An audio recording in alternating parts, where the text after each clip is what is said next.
Minha filha está no terceiro colegial, ela tem um colega que é autista de nível de suporte 3. Ela fala, mãe, tem dia que ninguém consegue estudar. Nem ele, nem a gente. Tem dia que é um caos total. Tem dia que ele não aproveita e só a gente aproveita, porque aí o professor também enche o saco, rala ele, fala, você fica quieto, senão eu vou te pôr pra fora da sala, não sei o quê. E faz ele quietar a qualquer preço, a qualquer custo. E aí ele perde e a gente estuda. E tem dia que o caos se instala geral e tem dia que as coisas vão de forma tranquila. Então todo mundo tem prejuízo. E foi tão interessante hoje eu olhando no seu Instagram, porque eu pensei assim, talvez a minha opinião fosse muito radical e talvez muito empírica. Quando eu te vi falando e os seus estudos sobre isso, eu falei, gente, então tá certo. O que eu penso, o que eu opino sobre isso tem uma fundamentação. Então você está aqui falando, trocando em miúdos, que existe prejuízo quando eu faço essa educação inclusiva da forma com que eu faço no Brasil, que é colocar todo mundo de qualquer jeito dentro de uma única sala de aula. Exatamente. E você falou do caso do nível 3. Imagina um aluno nível 3, como meu filho, que não é verbal, não fala. Certo? Ele tá na sala de aula, não faz o menor sentido, aquilo tá tendo, não faz o menor sentido. E aí, normalmente ele tá lá no fundo da sala fazendo uma atividadezinha, que ele consegue uma pintura, um pareamento. Mas veja, tem alguém falando pra caramba lá, um professor falando sobre outra coisa, gêneros textuais. Meu filho esse ano tem aula sobre neocolonialismo. Eu contei a história que é o seguinte, esses dias ele tava em casa, ele pegou o celular e a gente foi pro elevador. Chega no elevador, eu falei, cadê o celular? Não vi. O celular, não tá o celular, nada. Aí entrei em casa, procurei. E eu falava pra ele, celular. Não, aí fui num lugar, falei, você pegou aqui o celular? Pegou, cadê? Nada. Celular, mostrei, nada. Aí eu falei, vamos sem celular mesmo. Chegou no elevador, ele tava com o celular aqui no sovaco. E eu não tinha visto. Mas veja, ele usa o celular o dia inteiro, o celular é a palavra que a gente fala o dia inteiro, eu mostrei o celular, eu apontei o celular, eu falei celular, e ele não entendeu a palavra celular. Aí ele tem a aula que o professor está explicando quais são as implicações do pacifismo de Gandhi para o processo de descolonização da Ásia. Entende? Não faz o menor sentido. Então, ele está lá no fundo fazendo um negocinho. Ele estaria melhor de estar num ambiente tranquilo, só ele, sem aluno enchendo a paciência, com um professor específico para ele, com toda a estrutura visual que ajuda. O nível dele. Exatamente. E mais, como ele é não verbal, ele também não se beneficia da interação que a suposição aqui tem.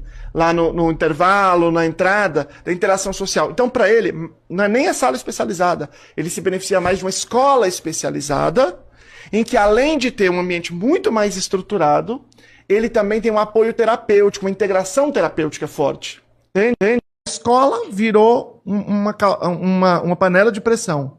O que a gente precisaria fazer? E o que é que os países desenvolvidos fazem, né? Você tem um sistema inclusivo, não é a escola que é inclusiva, não existe isso, é o sistema que é inclusivo.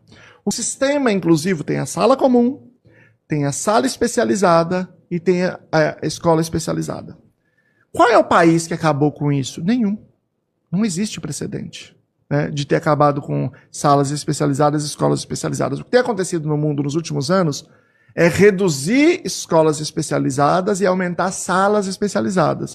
Então você tem esses 3 espaços. E o que significa eles serem inclusivos? Significa que eu sempre tenho uma tendência a favorecer o desenvolvimento do indivíduo para ele estar num ambiente que é mais próximo da sala comum.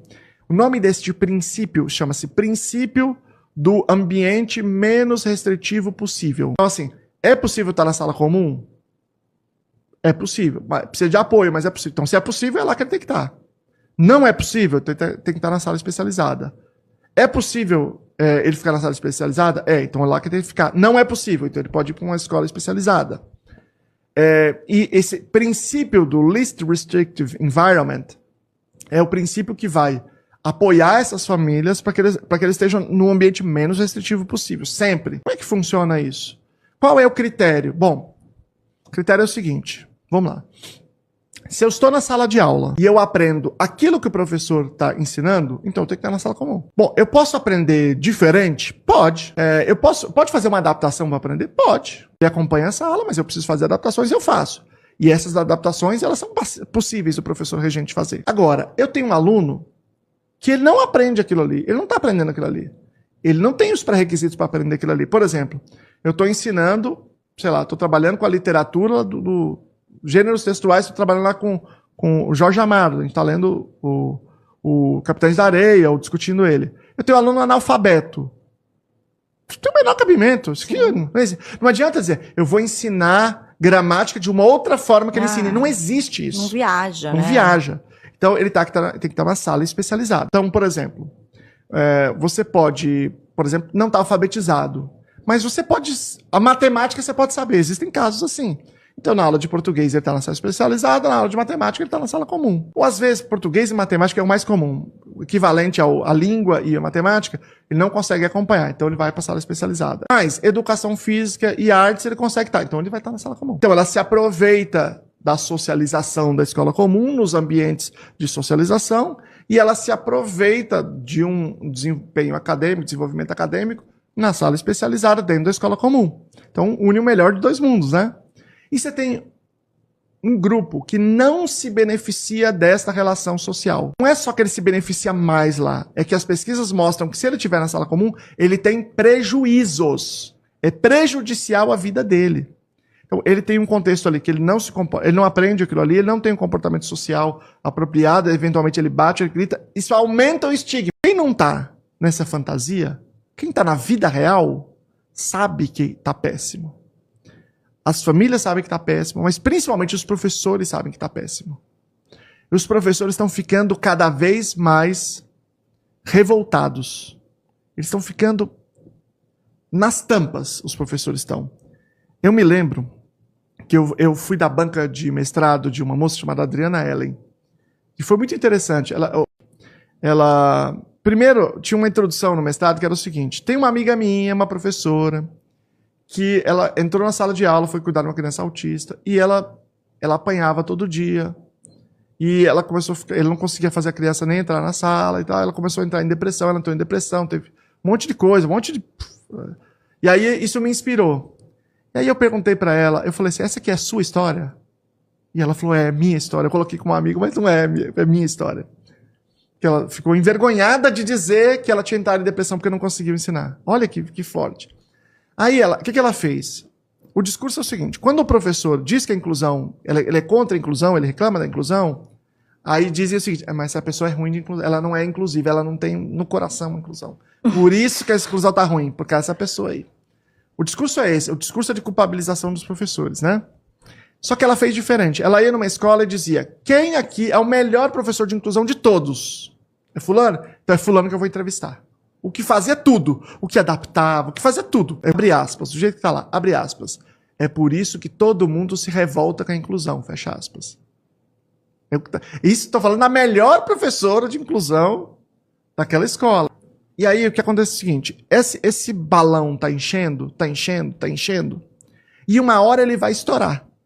E quando ele vai estourar da pior forma. Vai estourar com alguém dizendo, manda isso aí tudo pra casa, você tem que estar na escola não, acaba com isso aí.